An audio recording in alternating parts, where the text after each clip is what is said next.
नमस्कार. पुष्पास खमंग किचनमध्ये आपले खूप स्वागत. आज आपण सर्वांची आवडती अशी डाळ दोडक्याची रेसिपी बनवणार आहोत.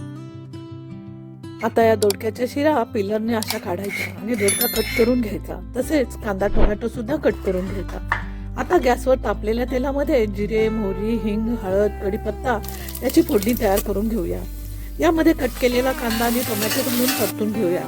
आता कट केलेला दोडका घालून भिजवलेली तूर डाळ घालून हे चांगले परतून घ्यायचं आहे. मीठ घालायचे आणि घरगुती तिखट घालून परतून यामध्ये